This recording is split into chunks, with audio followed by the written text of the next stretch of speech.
Some families pass down recipes or stories or a fondness for a particular sports team. But for the wealthy and well-respected Godfrey family, the most significant inheritance was a curse, whispered about in drawing rooms and dutifully ignored in the light of day. It was a beautiful, terrible thing, a magnificent black opal ring known as the Oculus, its fiery depths said to bring ruin upon any man who wore it.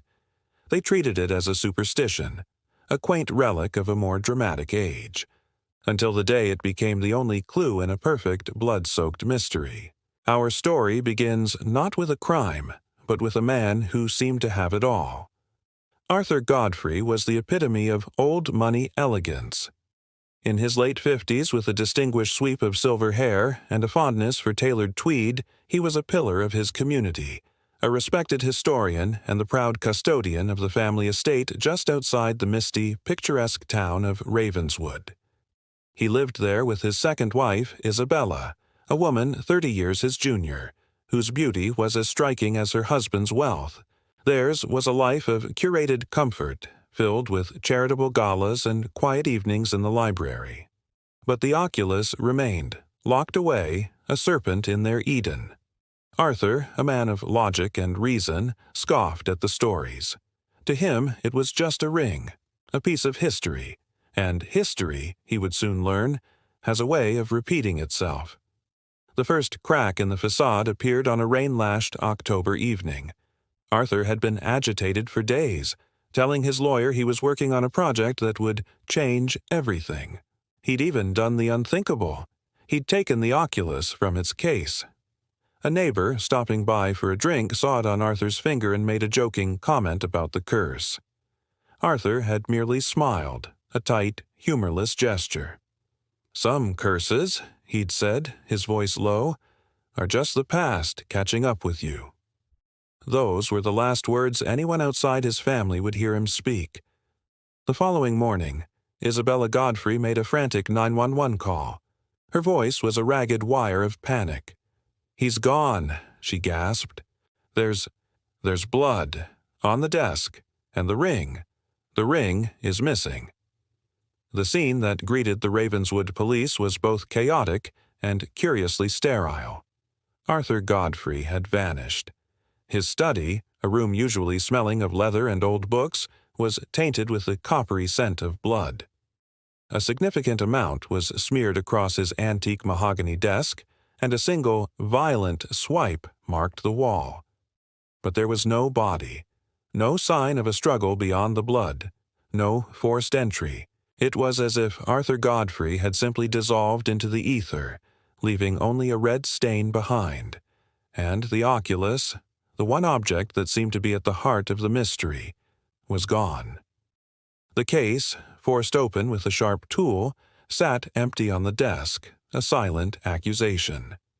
Leading the investigation was Detective Miles Henderson, a man whose weary eyes had seen every shade of human darkness, but never anything quite like this. The lack of a body complicated everything. Was this a homicide or an elaborate disappearance? The evidence was maddeningly sparse. The initial suspicion, as it often does, fell upon Isabella, the beautiful younger wife, the one who would inherit a vast fortune. She was the picture of grief, pale, trembling, swathed in black. But Henderson was a student of nuance. He noticed how her tears never quite reached her eyes, and how her story, of hearing a noise in the night but assuming it was the house settling, felt rehearsed. When forensics found a single, long strand of her blonde hair caught in the broken latch of the ring case, the case against her seemed to be solidifying. The media, of course, feasted on it.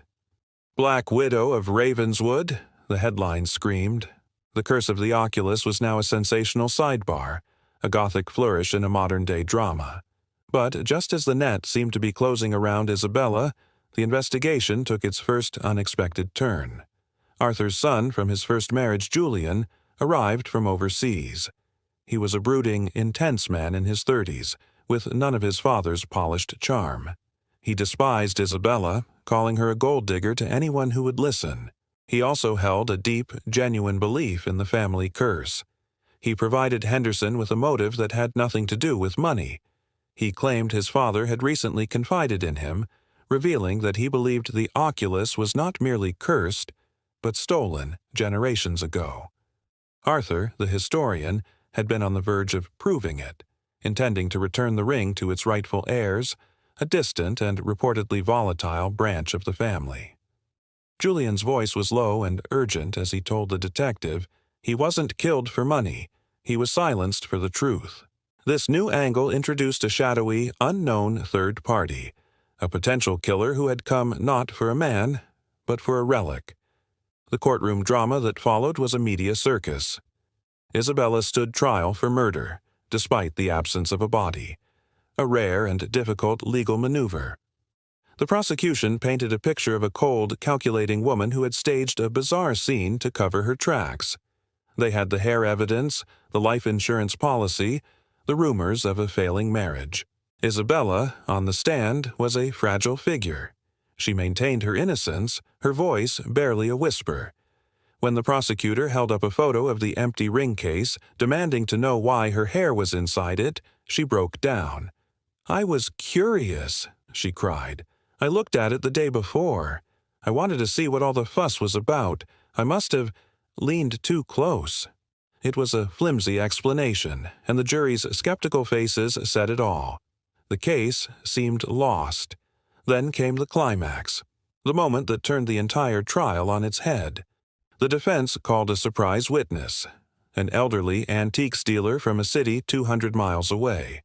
The man, nervous but clear, testified that a man matching Arthur Godfrey's description had come into his shop 3 days after his supposed disappearance. The man wasn't selling the ring. He was asking about its provenance, about specific markings inside the band. The dealer remembered it clearly because of the ring's extraordinary beauty. The gallery erupted. Arthur Godfrey was alive?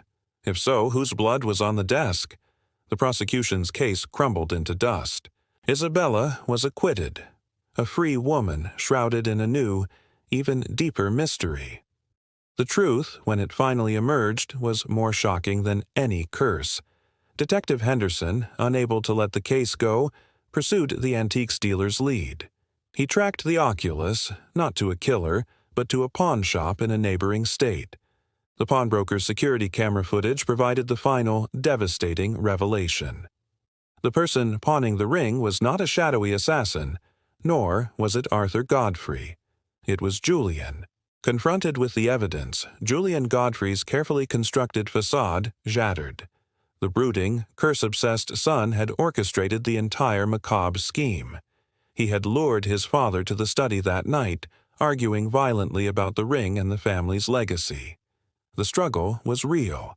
Arthur was struck, bleeding heavily. Believing he had killed his father, Julian panicked. He staged the scene using animal blood from a hunting trip to amplify the horror and hid his disoriented, wounded father in a remote caretaker's cottage on the far edge of the estate. His plan was twofold: frame Isabella for murder and, once she was imprisoned, discover his father alive, the hero who saved him from his wicked wife. He would get rid of Isabella and secure his inheritance, all while appearing to be the loyal son. But his father, weakened and betrayed, had died of his injuries in that lonely cottage just days later.